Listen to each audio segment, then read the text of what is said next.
Okay, last time जो हमने discussion हुई थी वो nasal and pulmonary drug delivery system पे थे। नेजल रूट को हमने डिस्कस किया था। What is nasal route? Means nasal के थ्रू इनहेल करना ड्रग्स को, that is your nasal route. इसकी बेनिफिट क्या है कि ट्रिपल बी को भी इजीली क्रॉस कर सकता है। लिपोफिलिक इन नेचर अगर ड्रग रहती है तो वो इजीली ब्रेन को जाती है ड्रग, ठीक है। तो इंट्रोडक्शन, इसको आयुर्वेदा में नसाया के नाम से जाना जाता था। इंट्रानेजल ड्रग को now recognised to be a useful and reliable alternative to oral and parenteral route, ठीक है। ये एडवांटेजेस है, फर्स्ट पास मेटाबॉलिज्म को अवॉइड करता है, rapid drug absorption, quick onset of action को अवॉइड करता है, ठीक है। तो and bioavailability, larger drug molecules की इम्प्रूव हो सकती है, ठीक है। तो absorption and answer, bioavailability smaller drug molecules की अच्छी होती है, convenient long term therapy compare to parental in medication. Drug GIT में नेजल रूट में पूरी स्टेबल रह जो रहता है उसको इसके रूट के थ्रू दे सकते हैं। इजी कन्वीनियंट है, पेशेंट कॉम्प्लेंस अच्छी है, ये सारी एडवांटेज है। डिसएडवांटेज में pathological condition such as cold, allergy, significant nasal bioavailability के लिए प्रॉब्लम करेगा। जो कि एलर्जिक जो रहते हैं ना नेजल में, वो प्रॉब्लम रहती है। Histological toxicity absorption and answer में दिक्कत रहेगी, ठीक है। And relative inconvenient to patient when compared to oral delivery system. There is a possibility to nasal irritation. Nasal cavity provides smaller absorption surface area to GIT से comparison करें, absorption से comparison करें, वहाँ पर लार्ज सरफेस एरिया है, different पीएचेस है, लेकिन nasal cavity में ऐसा नहीं है। फिर हमने अनाटमी फिजियोलॉजी पढ़ी थी। फिर इसके मेन रीजन है, 3 मेन रीजन है, nasal vestibule region, respiratory region और फैक्ट्री रीजन, ठीक है। इसकी पीएच क्या है, चिल्ड्रन में क्या है, नेजल कैविटी क्या क्या कंटेन करता है। फिर मैकेनिज्म इसका पढ़ा था, है ना, पैरासेलुलर ट्रांससेलुलर ट्रांससाइटोसिस, ये हमने बक्कल और उसमें भी पढ़ा था, ट्रांसटर्मल पैचेस में। फिर हमने इसकी बक्कल का criteria, mucoadhesive nasal drug delivery कैसे काम करती है वो चीज़ पढ़ी। Mucoadhesive carrier, hydration swell polymer, hydration micromolecules, internal absorption, theories of mucoadhesion, ये 5 थ्योरिया है ना। और ये डिटेल में बकल और म्यूकोएडहेसिव ड्रग डिलीवरी सिस्टम में भी आपने पढ़ी है। Electron theory, adsorption theory, wetting theory, diffusion theory, fracture theory. फिर है आपका nasal gel, nasal drops, nasal spray, nasal powder, ये फॉर्मुलेशन है। नेजल जेल क्या है, ड्रॉप, पाउडर, सारी चीज़ें, ठीक है। Strategy to improve nasal absorption, ये पढ़ी हमने, परमिशन एंड आंसर, ठीक है। तो इवेल्युएशन टेस्ट मोस्ट इंपॉर्टेंट, जो नेक्स्ट जो प्रोसेस है that is a evaluation test. कौन कौन से हम इवेल्युएशन टेस्ट कर सकते हैं? फॉर एग्जांपल नेजल जेल के लिए हम म्यूकोएडहेसिव टेस्टिंग करते हैं पहले, ठीक है। फिर दूसरा है इन vitro drug diffusion. Drug diffusion study कहीं भी आती है वो हम यूज़ करते हैं फ्रेंच डिफ्यूजन सेल से। यहाँ पर मैंने फ्रेंच सेल का इमेज भी डाली है, मतलब लिंक दिया है, आप इसको भी फर्दर देख सकते हैं, ठीक है। ओके, तो म्यूकोएडहेसिव टेस्टिंग क्या है? 1:1 सेंटीमीटर गोट नेजल म्यूकोसा यहाँ पर लेंगे, ठीक है। Piece of goat nuchal mucosa, जब हमने नेजल म्यूकोसा देखना है, गोट नेजल म्यूकोसा लेंगे, टाइड टू ग्लास स्लाइड से उसको बांध लिया। Micro particles are spread on tissue specimen and the prepared glass slide was hung on the groove of USB tablet disintegration tablet apparatus। तो इसमें क्या किया कि हमने माइक्रो पार्टिकल्स को स्प्रेड किया टिश्यू के उस पे, स्पेसिमेन पे, ठीक है, जो ये गोट न्यूकल नेजल म्यूकोसा था, ठीक है। और उसको प्रिपेयर्ड ग्लास स्लाइड में डाल के उसको बांध दिया, टांग दिया अपने इस पे, हंग कर दिया यूएसपी टैबलेट डिसइंटीग्रेशन, आपने जो सिंपल डिसइंटीग्रेशन टैबलेट है, ठीक है, एपरेटस है। अब कभी भी आप कंफ्यूज नहीं होना, यूएसपी है, बीपीए है, आईपी है, ये एक आपको क्राइटेरिया देते हैं कि आपने जो डिसोल्यूशन बनानी है, एपरेटस बनाना है डिसइंटीग्रेशन का, वो कैसे होनी चाहिए, उसकी क्या हाइट होनी चाहिए, क्या मैश साइज होना चाहिए, कौन कौन से सीव्स होनी चाहिए, वो सारी चीज़ें इसमें बताता है। Tissue specific was given regular ups और डाउन, वो चलता रहेगा जैसे भी टिश्यू स्पेसिफिन की बीकर में, और डिसइंटीग्रेट करेगा। डिसइंटीग्रेशन एपरेटस में हम वैसे बेसिकली हम वाटर डालते हैं, ठीक है। जिसका आपका 35 प्लस माइनस 2 डिग्री होता है टेम्परेचर, है ना, 37 प्लस माइनस 2 डिग्री, मतलब 35 डिग्री टू 39 डिग्री वेरी करता है। तो यहाँ पर हम यूज करेंगे फॉस्फेट बफर ऑफ 6.4। क्यों? क्योंकि 6.4 आपका नेजल का पीएच होती है जो हमने पढ़ी थी, ठीक है। Time required to complete washing of micro particle by noted. तो जो माइक्रो पार्टिकल्स है, माइक्रो पार्टिकल्स क्या है, माइक्रोस्फीयर जो ड्रग है हमारी, ठीक है, उसको कंप्लीट वॉशिंग का नोट करना है जब तक कि वो इस म्यूकोसा में और इस आपके एपरेटस में पूरी तरह से वॉश नहीं होता, वो चीज़ हमने नोट करनी है, ठीक है। ये चीज़ आपने देखा। In vitro diffusion, drug diffusion from different formulation was determined by cellophane membrane. अब सेलोफेन मेम्ब्रेन यहाँ पर एब्जॉर्प्शन का काम कर रही है, कैसे हम काम कर रही है, and French diffusion cell. Drug was placed of cellophane membrane में डाल दिया डोनर कंपार्टमेंट में, और contain phosphate buffer and pH receptor compartment वो रहेगा। सैंपल एनालाइज करेगी स्पेक्ट्रोफोटोमेट्री। मैंने आपको बताया था कि कैसे एक आपका ड्रग प्लेस करेंगे सेलोफेन मेम्ब्रेन में, ठीक है, और वो डोनर कंपार्टमेंट है, उसके ऊपर ड्रग रखेंगे। उस मेम्ब्रेन के नीचे रहता है रिसेप्टर कंपार्टमेंट, और उस रिसेप्टर कंपार्टमेंट में फॉस्फेट बफर रहता है, ठीक है, और वो धीरे धीरे वहाँ पर ड्रग डिजोल्व होती है। आपने देखा ही होगा फ्रेंच डिफ्यूजन सेल, है ना, देख लेना उसको भी एक बार। In vitro drug release study of gel, मतलब इन विट्रो कौन कौन सी ऐसी ड्रग्स है जो हम यूज कर सकते हैं। 1 millilitre of gel was taken, study है जो यूज कर सकते हैं। One gel taken into small test tube, open end of the test tube was closed with the nasal membrane of the pig by tying it with a thread, then it was placed on a beaker containing the media। अब इसने क्या किया कि 1 millilitre jail ले लिया, small test tube में डाल दिया, ठीक है, जेल को, और फिर ओपन एंड जो है ट्यूब का, यहाँ पर नेजल मेम्ब्रेन ली पिग की, किसकी, पिग की नेजल मेम्ब्रेन ली, और उसको टाई कर दिया है थ्रेड के साथ इसमें, और उसको प्लेस कर दिया हमारे बीकर मीडियम में। मीडियम कौन सा है, ये फॉस्फेट बफर 6.6। अब धीरे धीरे क्या हुआ कि ये जेल जो है हमारा इसके साथ कांटेक्ट में आएगा, मीडियम के साथ, और साथ ही साथ पिग वाली जो नेजल मेम्ब्रेन है। तो हमने जेल को देखना है कि वो कब तक एब्जॉर्ब होता है वहां पर, कैसे कैसे वो काम करता है, ठीक है। Membrane of measurement of gelation temperature and gel melting temperature. तो 2 millilitre aliquots of gel was taken in test tube.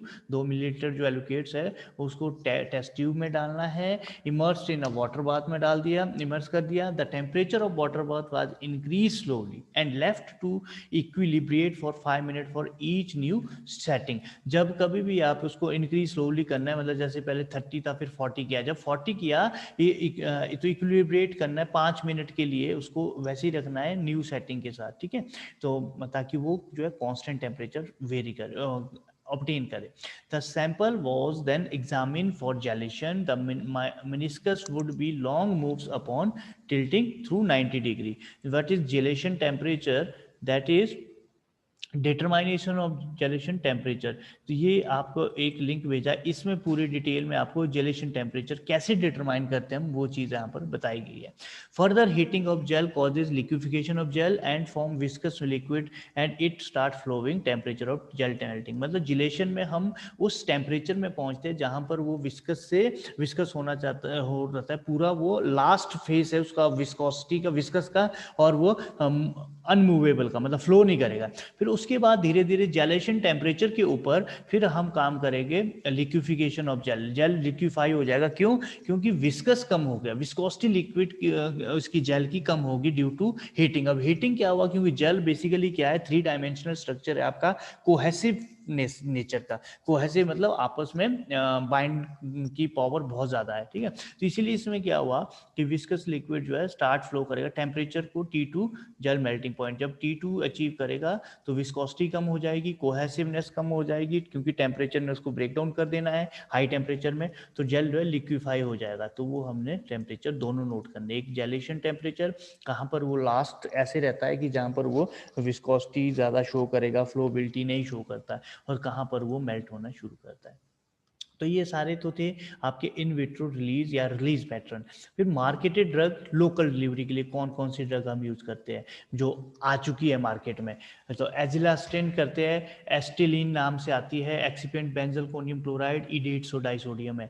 Supplier है मेटा फार्मास्यूटिकल, बैक्लोमेटासोन है, बिकोनेज है, microcrystalline cellulose, CMC benzoyl chloride GlaxoSmithKline की है। लिवो कैबस्टिन है, लिवोस्टिन के नाम से आती है, benzoyl क्लोराइडियम, idiots trisodium and this, ठीक है, एक्सीबियंट्स है ये इसके साथ ड्रग के साथ, है ना। तो जेंसिंग सिलेक्ट सप्लायर है, मतलब या मैन्युफैक्चरर है। तो management treatment of seasonal and perennial rhinosinusitis, मतलब एक प्रॉब्लम होती है ना साइनस प्रॉब्लम के लिए, उसके लिए होते हैं। तो ये सारी चीज़ें आपने एक दो याद कर देना। म्यूप्रोसिन आती है ना। म्यूप्रोसिन से मुझे याद आया, म्यूप्रोसिन आपका एक बहुत अच्छी दवाई है, म्यू करके आती है ब्रांड, या टी बैक्ट करके आते हैं, है ना। जब कभी हम अपनी उसमें बोलते हैं ना, लोकल लैंग्वेज है इसमें बाल तोड़ बोलते हैं, ठीक है, फोड़ा जो होता है बॉय, उसके लिए बहुत इफेक्टिव होती है ये म्यूप्रोसिन, ठीक है। तो देख लेना कभी ज़रूरत पड़े तो। सैल्मोन कैल्सीटोनिन ये आपका ब्रांड है। अच्छा, अब ये लोकल थी, ये सिस्टमेटिक है। अब लोकल में आपने एक दो याद कर ली, सिस्टमेटिक में आपने एक दो याद कर दी। सिस्टमेटिक में निकोटिन याद कर दी, निकोट्रॉल एनएस करके।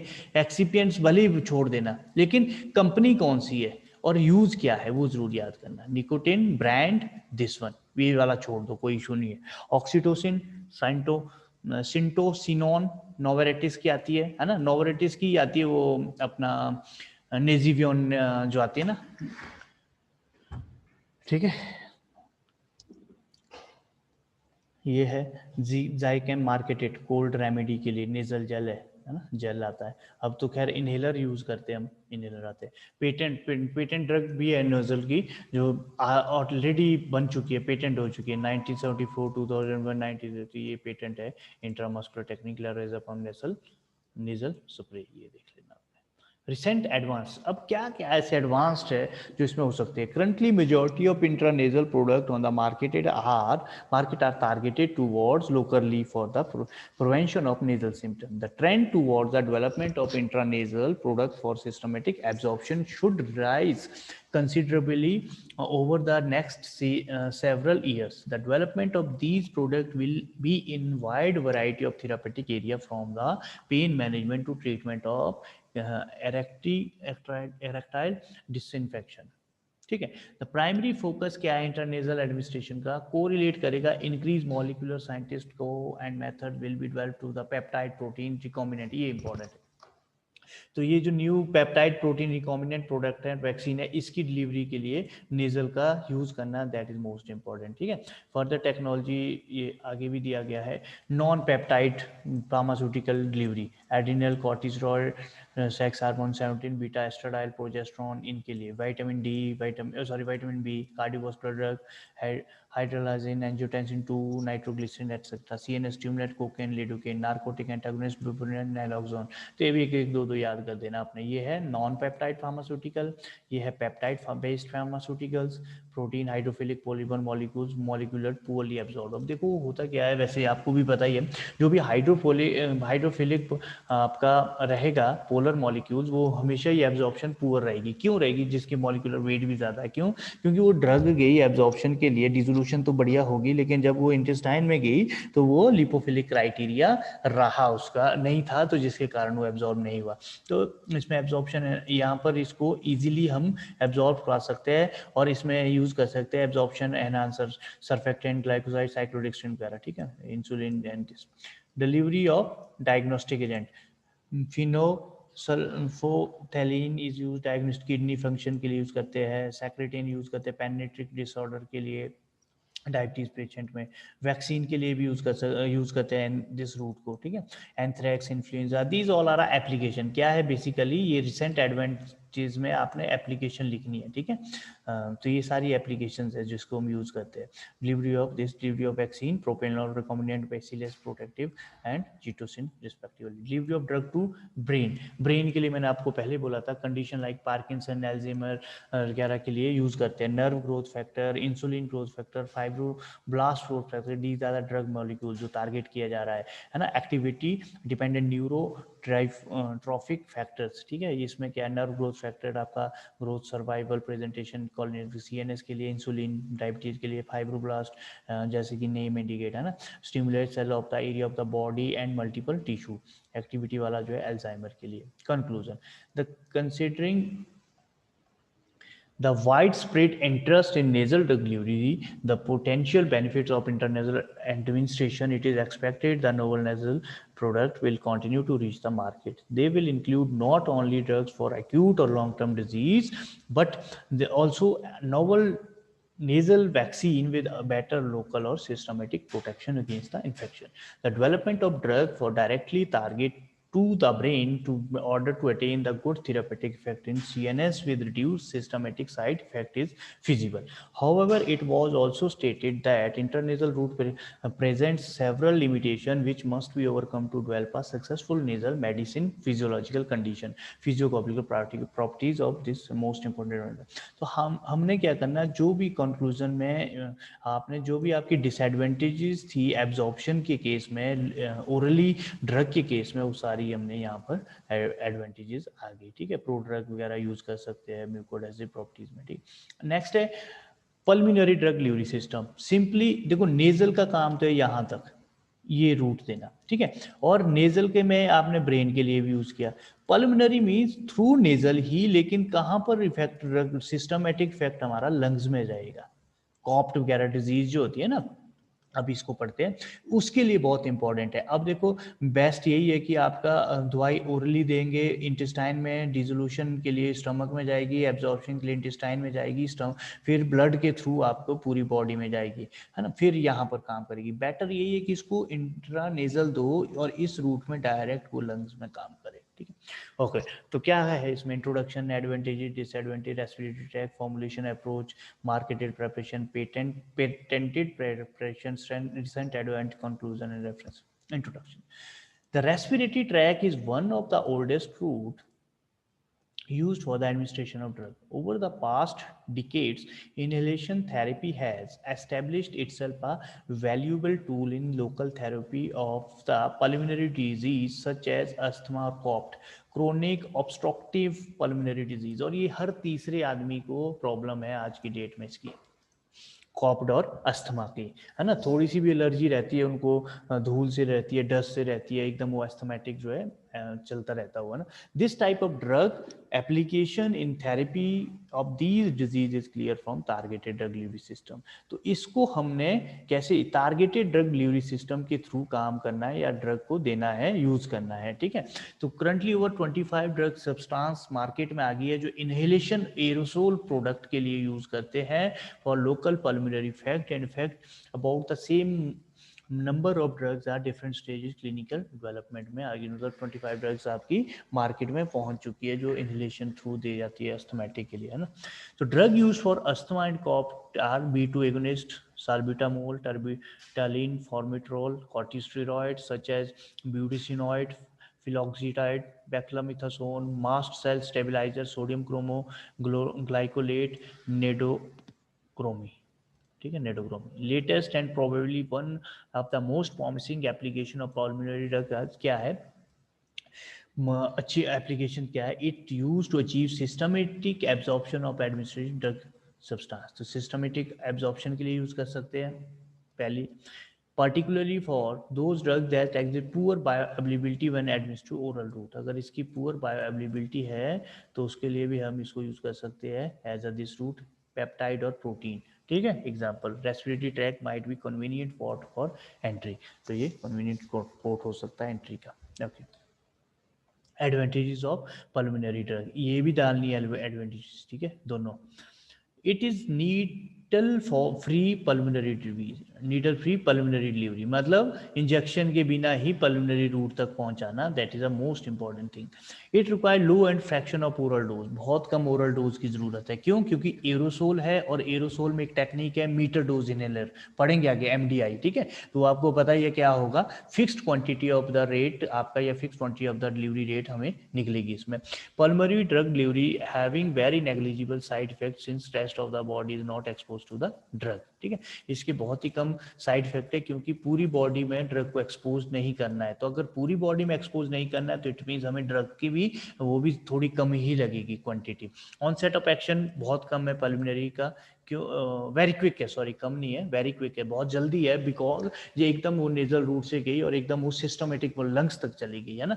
तो degradation of drug by liver is avoided this, मतलब फर्स्ट पास मेटाबॉलिज्म भी अवॉइड किया जाएगा दिस रूट से। Limitation, stability of drug in vivo, ठीक है, in vivo stability of drug problem आ रही है क्योंकि बाहर इन विवो जो है ये थोड़ी सी प्रॉब्लम क्रिएट करती है। ट्रांसपोर्टेशन में दिक्कत है, एरोसोल टेक्नोलॉजी होती है तो ख़राब भी हो सकती है drug. Drug irritation and toxicity cause कर सकती है आपकी, अगर ये कॉज कर दी तो ये बिल्कुल लंग्स में कॉज करेगी जो प्रॉब्लम क्रिएट करेगा। Immunogenicity of the protein, drug irritation and retention and clearance, ये भी प्रॉब्लम करेगा। अगर ज़्यादा टाइम तक रुकी वो भी प्रॉब्लम है, ज़्यादा कम टाइम तक रुकी वो भी प्रॉब्लम है। The respiratory tract, these are a lymph node, अब आपको तो ये सारी चीज़ें पता है। Trachea, bronchi, left lung, upper lower lobe, ठीक है, right low upper lobe, middle lobe, lower lobe, diaphragm, ठीक है, ये डायफ्रागम लगाए तो यहाँ पर हमने ड्रग को देना है क्योंकि अस्थमेटिक और ये इससे काम करता है। आर्टरी, ये देखो इसकी अगर आर्टरी वीन ब्रोंकियल एल्वेओलाई, ये तो आपको पता ही होगा रेस्पिरेटरी। ओके, क्या बोलता है ये anatomy physiology? Human respiratory system is complicated organ system of very close structure function relationship. The system consists of two region, conductive airway, respiratory region। दो सिस्टम है ह्यूमन रेस्पिरेटरी का, conductive airway and respiratory reason. क्या बोलता है ये? Airway को further divide किया गया है manifold, nasal cavity, associate sinus, nasopharynx, oropharynx, larynx, trachea, bronchi and bronchioles. Respiratory region को कंसिस्ट किया respiratory, bronchiole, alveolar duct and alveolar sacs. The human respiratory tract को ब्रांचिंग किया गया air channel, approximate 23 bifurcation for the mouth of the alveoli, major tag to the lungs of in gas exchange by adding oxygen, removing CO2 from blood, passing through pulmonary capillary bed। तो ये आपका दो reason है, conducting and respiratory region. और conducting क्या क्या क्या include करता है, किस काम का है, रेस्पिरेटरी रीजन क्या क्या इंक्लूड करता है और किस काम का है, ठीक है। एनाटॉमी फिजियोलॉजी आप इसको जरूरी नहीं है कि यहीं से पढ़ना है, इसको आप डिटेल में APHC से भी पढ़ सकते हो। फॉर्मुलेशन अप्रोच, ठीक है, व्हाट इज फॉर्म, मतलब क्या क्या बना सकते हैं हम, क्या क्या फॉर्मुलेशन है जो कि यूजफुल है। Pulmonary delivery drugs are rapidly absorbed except large macromolecules drug, बहुत इजीली बहुत ज़्यादा से ये एब्जॉर्ब हो सकती है, लेकिन लार्ज मैक्रोमोलिक्यूल्स ऑफ ड्रग जो है इसमें प्रॉब्लम आ रही है इसको एब्जॉर्प्शन के लिए। विच में ईल्ड लो बायो अवेलेबिलिटी के कारण फिर प्रॉब्लम हो जाएगी, जब ये देखो एब्जॉर्ब ही नहीं होगा तो बायोअवेलेबिलिटी भी कम रहेगी, एंजाइम डेग्रेडेशन हो सकती है, मस्कुलर परमिएबिलिटी कम हो सकती है। Pulmonary bioavailability of drug could be improved by including various permeation enhancer. तो हम कैसे इसको इंक्रीज करें? परमिएशन एनहांसर यूज करेंगे, surfactant, fatty acid, saccharide, chelating agent, enzyme inhibitor such as protease inhibitors, ठीक है।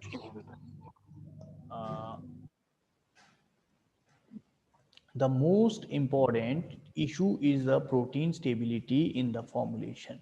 The dry powder formulation may need buffer to maintain the pH and surfactants such as tween to reduce any chance of protein aggregation, ठीक है।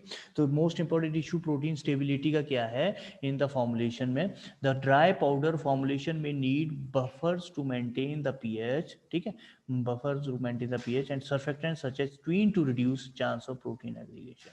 Stabilizers such as sucrose are also added to formulation or prevent denaturation during prolonged storage के लिए भी stabiliser use करते हैं ताकि खराब ना हो अपनी फॉर्मुलेशन, ठीक है। मोस्ट इंपॉर्टेंट इशू क्या है? प्रोटीन स्टेबिलिटी है फॉर्मुलेशन में। क्यों? क्योंकि ड्राई पाउडर जो है बफर की ज़रूरत पड़ेगी पीएच के लिए, सर्फेक्टेंट की ज़रूरत पड़ेगी प्रोटीन एग्रीगेशन के लिए, ठीक है, प्रोटीन एग्रीगेशन नहीं, प्रोटीन डिसएग्रीगेशन के लिए। क्योंकि एक्चुअली अगर ये दोनों चीज़ें नहीं डालेंगे तो प्रोटीन क्या करेगा कि एग्रीगेट होके खराब हो जाएगा, ठीक है।